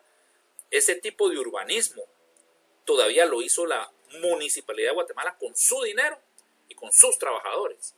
Y es toda esta época, ¿verdad? Hasta llegar a los años 60. En los años 60, a nivel mundial, porque no solo es en Guatemala, empieza el urbanismo a pasar a manos del sector privado. Se empieza a notar que ya no es el Estado el que empieza a hacer las ciudades, sino que es el sector privado. Y entonces viene y por decirles que les dijera yo, Vistahermosa ya lo desarrolla el sector privado. Pero Vistahermosa, ok, digamos, miremos el ancho de esta flecha. Es una flecha ancha porque incorpora estos tres aspectos, ¿verdad? La plazuela España y la reforma y el urbanismo de la zona 9 es estético, técnicamente bien resuelto, y también por consiguiente, digamos, incluye los aspectos sociales. Entonces, lo que hacía el Estado en toda esta época del siglo XX tomaba en cuenta los tres aspectos. De repente ya no quieren seguir, ¿verdad? Entonces viene un grupo privado y empieza a desarrollar Vistahermosa. Vistahermosa está bastante bien desarrollado, pero no hay una plazuela España. No hay tanto de estos tres aspectos. Entonces, digamos, la flecha se empieza a reducir en su ancho. Y eso es, digamos, de los años 60 a los 90. Como que los proyectos se hacían no tan chileros como cuando los hacía el Estado, pero chileros, ¿no? Con un ancho de flecha todavía aceptable. Pero luego, hoy por hoy, andamos por aquí, ¿no? Entonces, el sector privado está desarrollando todo Carretera El Salvador. Si no les gusta Carretera El Salvador, entonces váyanse a Zona 16. Zona 16, les diría yo que se está desarrollando con una flecha incluso más delgada que Carretera El Salvador. Entonces, miren esta gráfica y tomen en cuenta esto que les acabo de decir para pensar si quieren vivir en Zona 16 y quieren invertir en Zona 16 o quieren vivir en Zona 9, cerca de la Plazuela España. Se los digo, ahorita todavía no lo ven. Pero ¿cuál va a ser la mejor parte de la ciudad? Zona 9 está lleno de distrito rojo, pues. Tal vez lo podemos comprar por gangas, no sé. Si ustedes van a poner su dinero en Zona 16, ¿cuál es su futuro? Entonces, esas son las cosas que deben empezar a tomar en cuenta, y aunque suenen escandalosas, es un poco el motivo de mi clase, hacerlos visionarios, para que ustedes sean visionarios. Una persona visionaria es alguien que se imagina el futuro, pero ¿cómo se lo puede imaginar? Solo porque conoce la historia, ¿verdad? Si ustedes tienen la profesión de la estadística. La profesión de la estadística es recoger datos pasados para tratar de predecir hacia dónde vamos. Entonces se están haciendo encuestas de 2 años antes de las elecciones, quiénes eran los favoritos, ¿va? 1 año antes de las elecciones, ahora quiénes son los favoritos. 6 meses antes de las elecciones, cómo han subido unos y bajado otros, ¿verdad? 1 mes antes de las elecciones, como empezó hasta arriba pero viene para abajo, es difícil que gane y que pase a la segunda vuelta. En cambio, aquel empezó con una campaña no sé qué hace 6 meses y cada vez tiene masa. Entonces se anticipa que puede llegar a ser el que pasa a la segunda vuelta. ¿Cómo podemos predecir el futuro? A base de un poco recoger datos del pasado, ¿verdad? Es la única forma que podemos ser visionarios hacia adelante. O nos compramos una bola de cristal, o un juego de Ouija, o analizamos la historia. Esas son las únicas formas de ser visionarios. Y entonces, ese es un poco el propósito de mi curso, y ese es un poco el propósito de estas clases donde quiero ser tan enfático de enseñarles historia, ¿verdad? La idea es que sean más visionarios. Esto lo vamos a pasar un poquito más rápido porque no es tan... Estas ya son como derivaciones un poco del tema que no son tan cruciales. Lo importante ya lo dije, ¿verdad?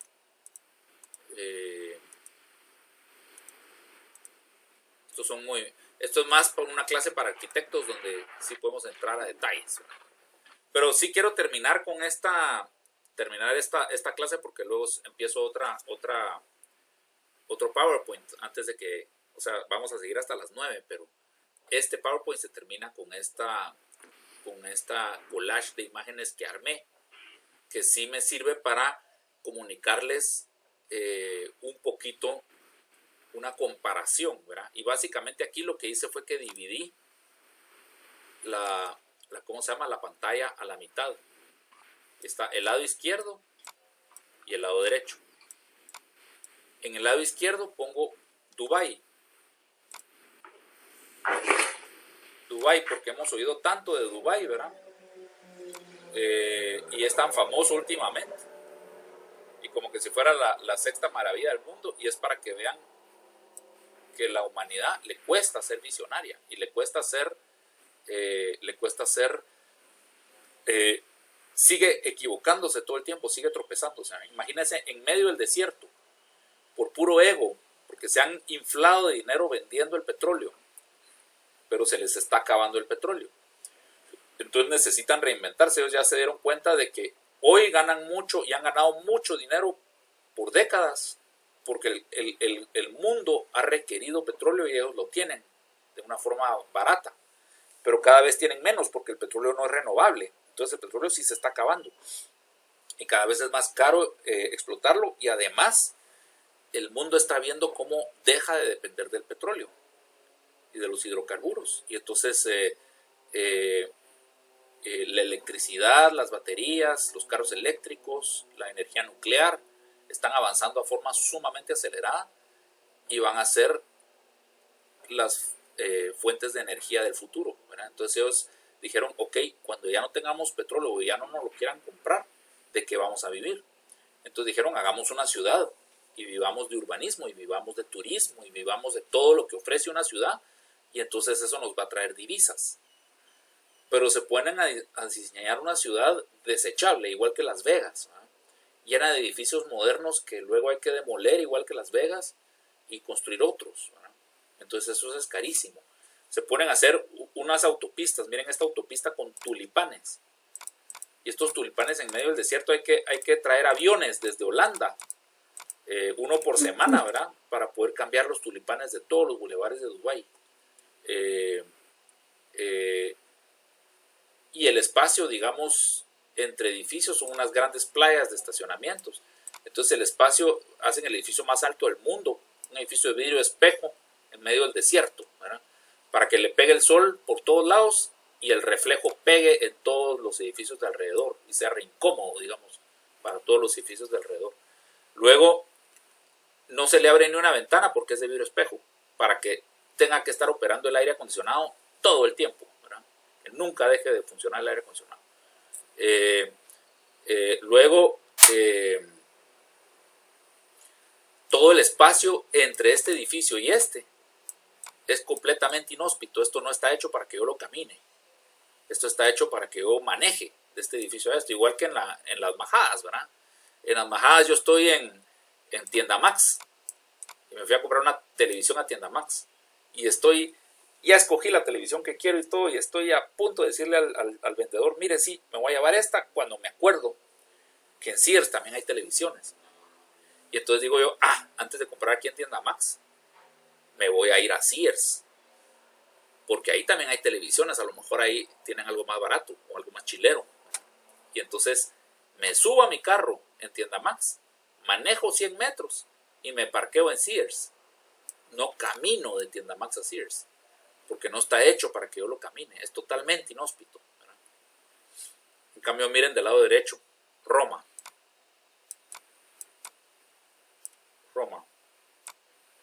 entre 4.000, entre 3.000 a 4.000 años de estar. Nunca ha dejado de funcionar, siempre ha sido ciudad activa. Nunca la han cerrado para remodelarla y la han vuelto a abrir. Siempre ha estado viva, siempre ha estado activa, tiene capas de historia una sobre la otra, ¿verdad? Siempre se ha vivido y se ha hecho todo en el mismo lugar. Sus edificios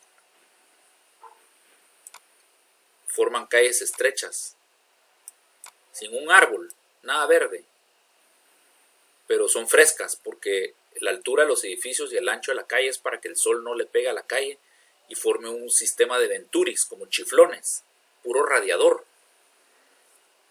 Entonces en el verano, en agosto, que es terriblemente caliente, Roma, su ventilación funciona súper bien, porque los techos y los patios calientan diferente cuando el sol les pega. Entonces el aire se mueve, porque el aire caliente tiende a subir, y cuando el aire caliente sube, entonces el aire frío de las habitaciones o de las áreas que están en sombra pasa a ocupar, y eso genera chiflones, ¿verdad? Y entonces a pura base de un sistema de totito y de una red vial compacta que es para peatones, ¿verdad? Sin banquetas. Miren, las calles de Roma no tienen banquetas, así eran las calles de la Antigua. El empedrado llegaba desde la fachada hasta la fachada. Las banquetas de la Antigua las hicieron en los años 50 y son sumamente incómodas y peligrosas, ¿verdad? Porque segregan al peatón a un corredorcito de 1 metro de ancho, y están los sillares de las ventanas para que se dé casos con los sillares de las ventanas. A la Antigua lo primero que hay que hacer es quitarle las banquetas, pues, y volverla a hacer como era la ciudad colonial. En Roma nunca pusieron banquetas en el distrito histórico, y ponen macetas y ponen cosas así para que se puedan parquear las motonetas en medio de las macetas, o a veces si cabe un carro, ¿verdad? Y el carro se parquea acá, y esto es lo que les hablo de shared movement. Caminar y manejar en estas callecitas es igual que caminar y manejar en el estacionamiento del Oakland Mall. El carro va con mucho cuidado porque va manejando con los peatones, ¿verdad? Y está lleno de fuentes, ¿verdad? La Fontana de Trevi, como es tan calientito Roma en el verano, entonces de los cerros de al lado a pura gravedad baja el agua fresca de los nacimientos de los cerros, de las colinas de Roma, baja el agua fresca y chorrea por las fuentes para que el ciudadano pueda refrescarse, ¿verdad? Entonces estas fuentes eran para que fueran a agarrar sus cubetas de agua y las llevaran a sus casas, los ciudadanos. Pero hoy por hoy siguen funcionando, y yo pasé un verano en Roma como estudiante, y nos tocaba caminarnos todo Roma, ir a dibujar y hacer sketches de todos estos monumentos y de todas las fachadas y el trabajo de Palladio y todos los arquitectos renacentistas en Roma, en sus iglesias y todo eso, sus escultores.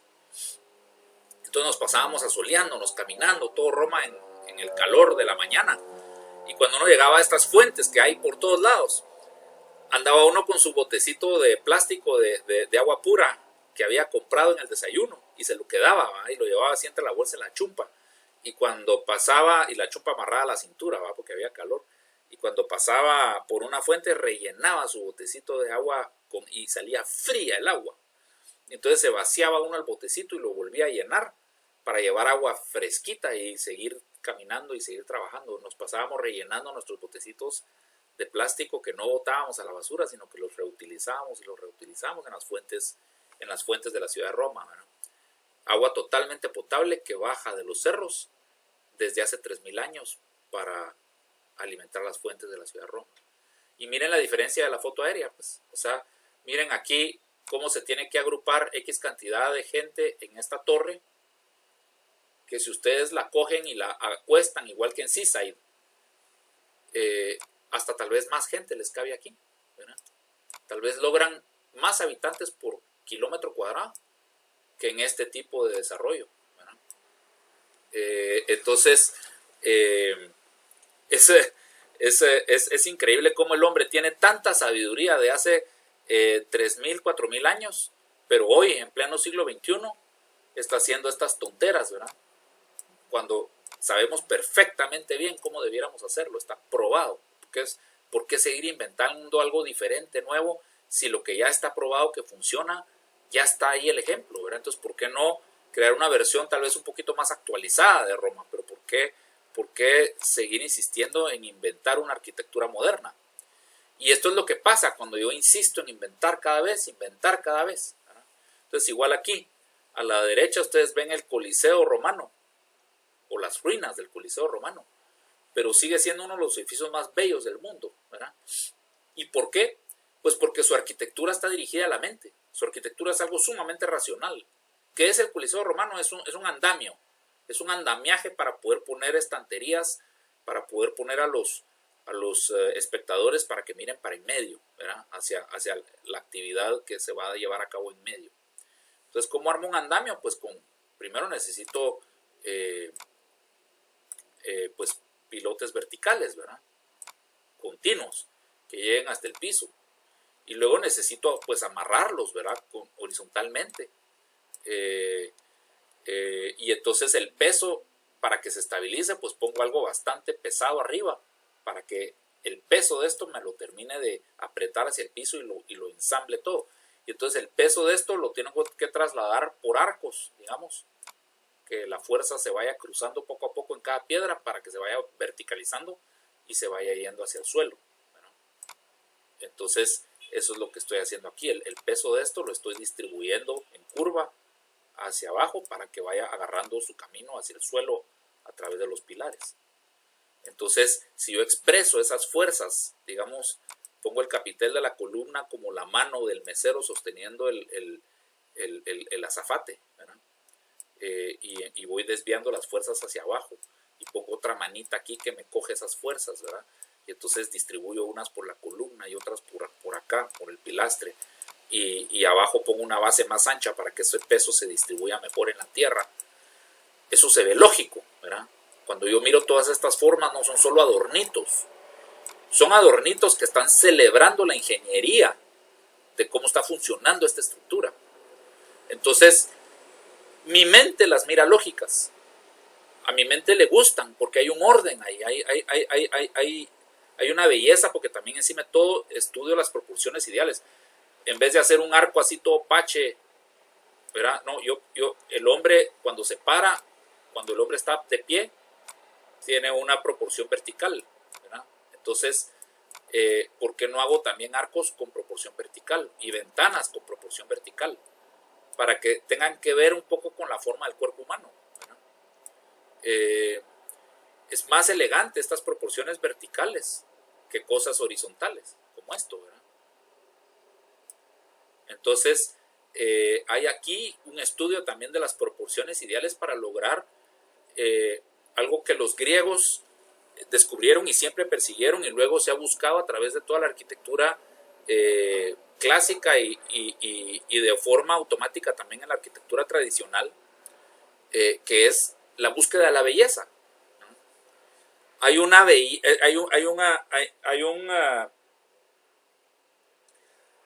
documental que lo pueden encontrar en YouTube, que en inglés se llama Why Beauty Matters. ¿Por qué es importante la belleza? Why Beauty Matters.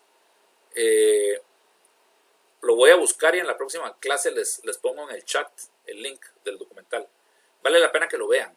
Es un filósofo inglés que analiza la importancia de la belleza y por qué en el siglo XX se ha perdido tanto territorio en tantos aspectos sociales en el siglo XX, y es porque se ha perdido la persecución de la belleza a través del movimiento moderno de las artes, ¿no?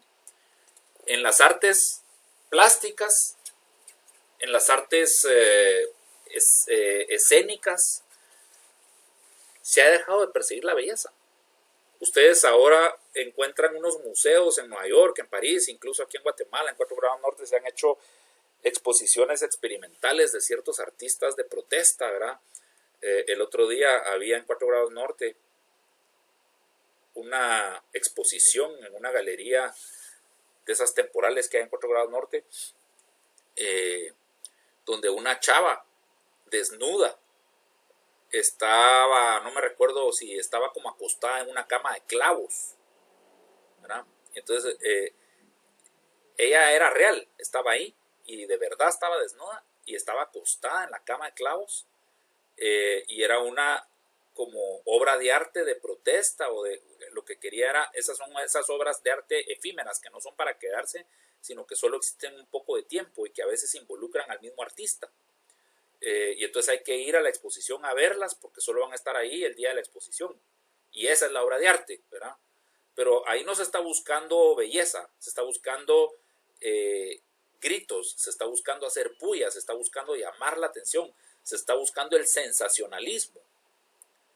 En esta arquitectura que ustedes ven en el lado izquierdo, también se está buscando el sensacionalismo, se está desafiando la gravedad. Aquí no se mira cómo estas piezas, su peso llega al suelo. Esto no tiene que ver con la lógica, esto tiene que ver con ser escandalosos, ¿verdad? Entonces no solo se ve en las artes plásticas, también se ve en la arquitectura y en casi todas las artes en el siglo XX, que se deja de perseguir la belleza y se empieza a perseguir lo sensacional.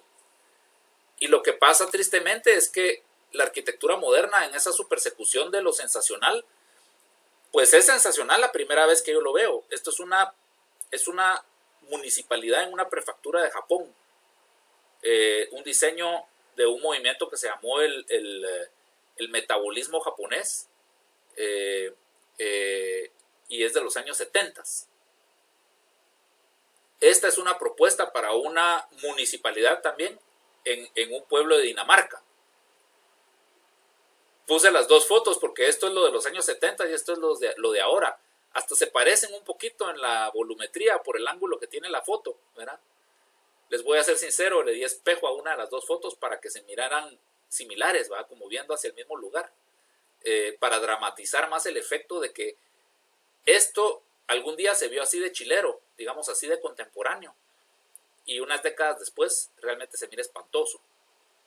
Y esto que hoy se mira contemporáneo, dentro de unas décadas se va a ver igual de espantoso que esto.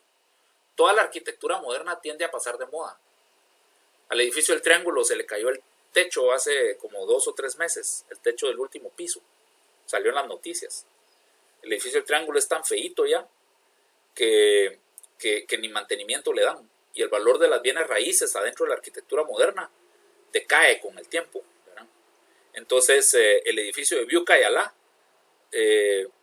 algunos les gusta, a otros no les gusta, pero yo sí les digo que dentro de 40 años a nadie le va a gustar. O sea, objetivamente feo. Hoy es subjetivamente feo. Hoy es subjetivamente feo porque a algunos sí les gusta y a otros no les gusta. Pero dentro de 40 años va a ser objetivamente feo. De verdad, a nadie le va a gustar.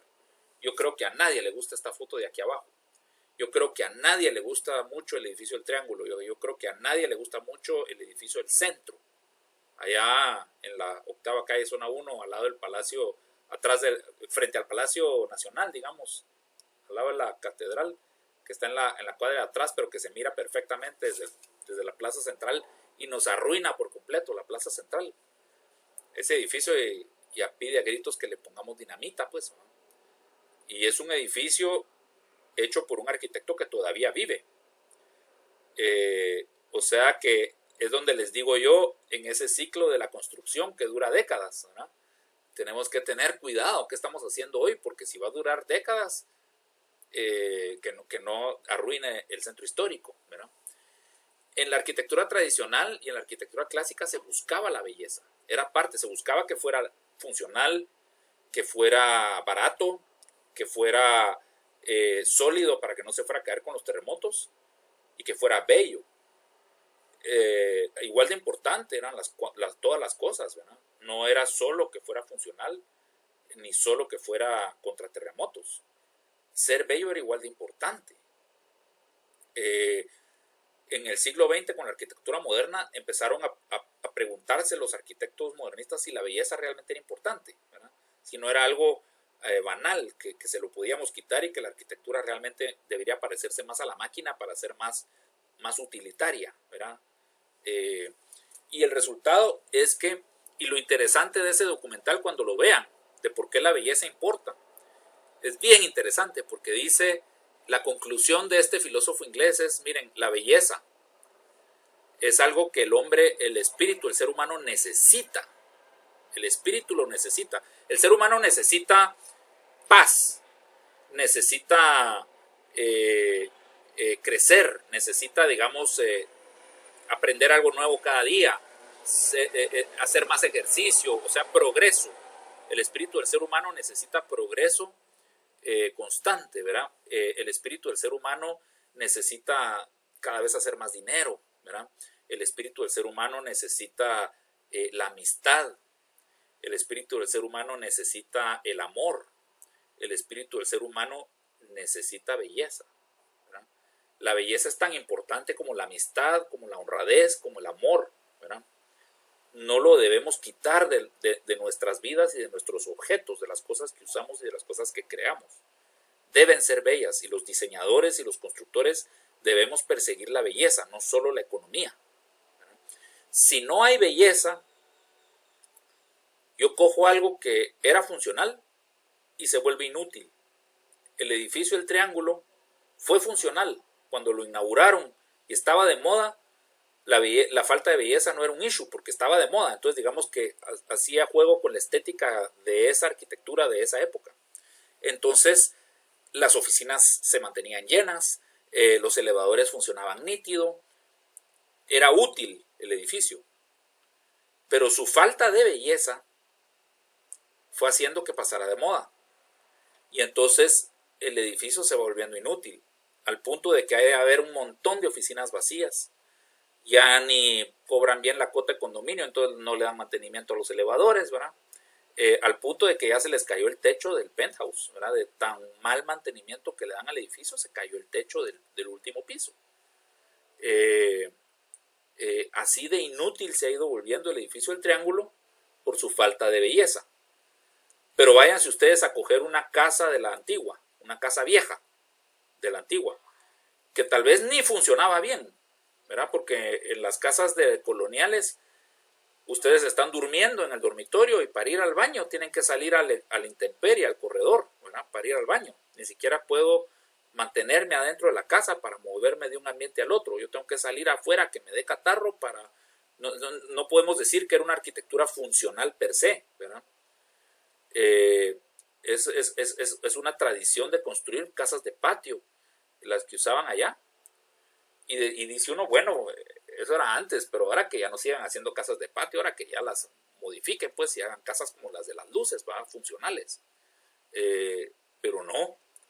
En la antigua, cuando hacen casas, cualquiera que se hace una casa en la antigua, hoy por hoy, se quiere volver a hacer una casa de patio. Tal vez logra conectar mejor el baño y tal vez logra que la cocina quede un poquito más integrada, pero quiero una casa de patio. Si yo me quiero hacer una casa en la antigua, no quiero hacerme una casa como la de la zona 13. Yo quiero hacerme una casa como las de la antigua, ¿verdad? Y si cojo una casa vieja en la antigua, la quiero conservar. Entonces me aguanto que me tengo que salir a la intemperie para ir al baño. Solo le cambio las griferías al baño y todo para que haya agua caliente y todo, pero yo no quiero modificar la casa, ¿verdad? Entonces la belleza le da utilidad a lo que no era útil. Y la falta de belleza le quita la utilidad a lo que era útil, ¿verdad? Entonces la belleza es súper importante. Miren, la antigua no nos dejan hacer ni segundo piso y son los bienes raíces más caros de todo Centroamérica. Miren Roma, miren este edificio que es una ruina, pero se usa todavía, ¿verdad? La importancia de la conservación de nuestros centros históricos, el centro histórico de Shela, el centro histórico el mismo centro histórico nuestro, ¿verdad? Y ese movimiento que hay por recuperarlo, ¿verdad? Por quitarle las cicatrices del daño que le vino a hacer la época del modernismo a Guatemala, ¿verdad? Cómo hacer que la antigua, que tiene la suerte de que quedó momificado con el traslado de la ciudad al Valle de las Vacas, la capital de la antigua se quedó como congelada en el tiempo y no sufrió los estragos del modernismo, ¿verdad? Entonces, para que no lo sufra nunca, para que no boten casas de la antigua para hacer torres de vidrio espejo y cosas así que sí pasó en la zona 1, ¿verdad? Entonces, la fuerza y la importancia de nuestra sociedad de proteger sus cosas bonitas del pasado, ¿verdad? Porque tenían belleza. Pues el futuro también lo debemos construir con belleza. Por eso Cayalá, dentro de sus legados, también está el volver a traer la idea de que la belleza debe ser parte de todas nuestras bienes raíces. Y eso no muy lo logra la arquitectura moderna, ¿verdad? Entonces, miren, la zona 14 también es súper moderna y un montón de edificios de la zona 14 son lo último hoy, ¿verdad? Y están rechileros los apartamentos. Pero ¿y la belleza de la ciudad? Y la belleza de las fachadas. Y yo quería hacer una fachada chilera de vidrio espejo o quería hacer una fachada bella, ¿verdad? chilero o bello no es lo mismo. Bien proporcionado o un look bonito no es lo mismo, ¿verdad? Entonces, esas son las cosas que hacen la diferencia a la larga, ¿verdad? Entonces, sí los quería dejar yo con la importancia de eso. La arquitectura y la construcción es la actividad del hombre que más daño le hace al medio ambiente.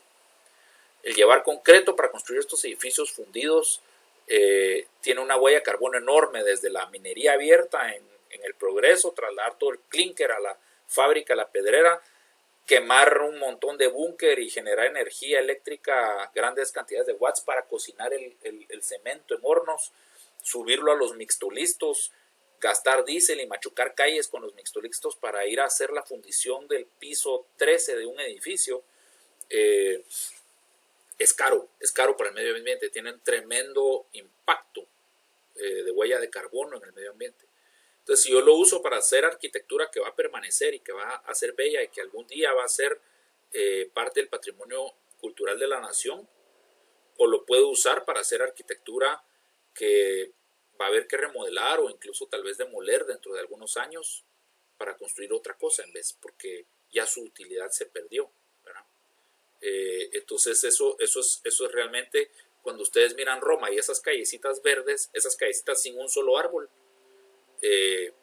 piensen en esta ciudad que está hecha de piedra, madera y barro, sin huella de carbono, y que después de 4000 años la sigo pudiendo utilizar sin aire acondicionado. Eso es una ciudad verdaderamente ecológica. Aunque no parezca ecológica, es mucho más ecológica que Mushbal, ¿verdad? Y es mucho más ecológica que cualquier cosa que se ha hecho en los tiempos modernos, ¿verdad? Entonces, ese es un poquito como que el énfasis que les quiero hacer de por qué los neourbanistas, a pesar de, no solo hacemos urbanismo tradicional, sino que también queremos rescatar la arquitectura tradicional.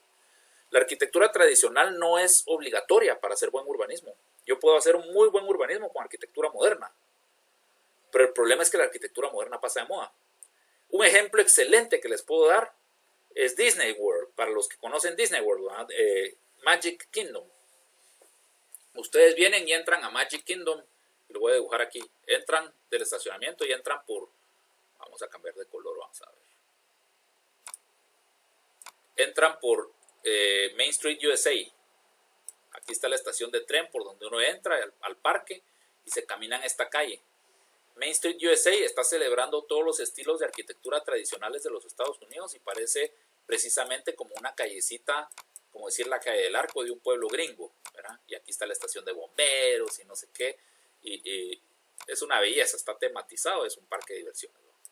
Llegan acá y se abre y se van hacia donde están los Piratas del Caribe y lo de los presidentes, y esto tiene como arquitectura caribeña de la época. La parte del otro lado de estos mismos edificios, cuando se pasaron para acá, donde está Frontierland, es lo de los presidentes, y si caminan para acá, donde van hacia la mansión fantasma, esta parte tiene el estilo de Nueva Orleans, que es donde cogen el barco para darle la vuelta al río, el barco de vapor. Por aquí llegan a Fantasyland, que es donde está el castillo de la Cenicienta, y todo esto es como la arquitectura de las caricaturas, ¿verdad? De Peter Pan y todo eso. Y todo esto está idéntico al día que lo inauguraron en los años 70. 1972 inauguraron Disney World de Orlando. Pero se van hacia Tomorrowland, la parte donde está el futuro, donde está ¿cómo se llama?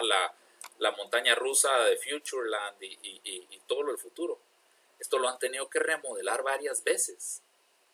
Porque cuando lo hicieron en los años 70 tenía una arquitectura así de unas molduras de concreto bien pesadas, ¿verdad? Como de los estilos los Jetsons, como que ustedes vieran un poco, no sé qué les dijera, aquí en Guatemala. Pero no sé, arquitectura setentera, parecida a esta un poco, solo que más curva, digamos. Ese era el diseño original. Y en los años 90 le pusieron estructuritas metálicas de aluminio, de colores y unos toldos de tela para maquillar esa arquitectura, para taparla un poco, porque ya se miraba fea. Igual que el Epcot Center lo remodelaron todo con arquitectura sobrepuesta, arquitectura temporal sobrepuesta. El Epcot Center es otro ejemplo. Cuando ustedes están alrededor del lago caminando los diferentes países con sus arquitecturas tradicionales, tienen un menú de todo lo que es bello en el mundo, desde la arquitectura japonesa, la arquitectura alemana, la arquitectura mexicana tradicional, ¿verdad? Pero la entrada donde están todos los pabellones del futuro, esto es lo que han tenido que remodelar. Porque por ser futuristas han usado unos estilos arquitectónicos del momento, ¿verdad? Y entonces pasan de verse así a verse así. Entonces después lo tienen que remodelar con agregados. Si ustedes pueden buscar fotos ahí en Google pueden buscar fotos de Epcot Center 1980, Epcot Center 2000, y comparan una foto con la otra y se dan cuenta todo lo que le han ido agregando y poniendo a través del tiempo para maquillar la arquitectura para que se mire un poquito más al día, ¿verdad? Ese es el problema que tiene la arquitectura moderna. La arquitectura tradicional no pasa de moda y la arquitectura moderna pasa de moda, y eso tiene un efecto horrible en el valor de las bienes raíces, ¿verdad? Entonces, las mismas casas del condominio, las luces, que todavía se miran bastante bien, dentro de 40 años ya no van a ser bonitas, ¿verdad? Y ya no se están usando. Hoy por hoy ya la gente no quiere casas como las de las luces. Quieren casas como las del Pulté, ¿verdad? El estilo del Pulté, así de casitas como cubitos blancos, cuadrados modernos, está más de moda ahorita. Le dicen arquitectura minimalista, ¿verdad? Honestamente, cuando yo me estaba graduando de arquitecto, lo de las luces y sus techos de 4 aguas de shingle de asfalto eran lo último, pues. Y todas las señoras de Guatemala querían una de esas casas, ¿verdad? Ya no se miran bonitas porque el Pulté es lo que está de moda ahora, 20 años después, ¿verdad? Entonces, ahí lo ven ustedes, ¿verdad? Ese es el problema con la arquitectura moderna. Vamos a dejar ya este slide y como nos da tiempo vamos a empezar. Ah, no, ya no nos da tiempo, ya son las 9. Perfecto. Entonces, la próxima clase, que es el jueves, empezamos con el siguiente módulo. Y entonces, ¿qué? Los dejo entonces.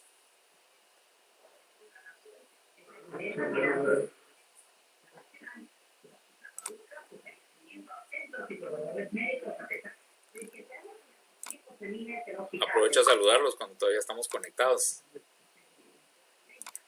No los conozco. Qué diferente es dar las clases por Zoom. Es chilero, pero generalmente me da la oportunidad de conocerlos a todos. Tal vez en la próxima clase practicamos un rato.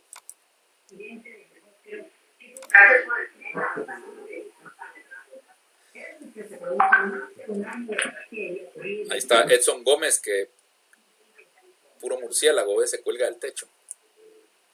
Está al revés la imagen. Buenísimo. Muy bien. Muchas gracias, mucho gusto. Los veo el jueves. Gracias. Muchas gracias. Gracias, arquitecto. Feliz día, gracias. Gracias, arquitecto. Buenísimas clases. Ya no irán a pasar lista. Sí, voy a pasar lista a las personas que me faltaron al inicio. Muchas gracias, Arqui. Nos vemos el día jueves. Sí, el jueves. Chao, nos vemos. Voy a empezar con las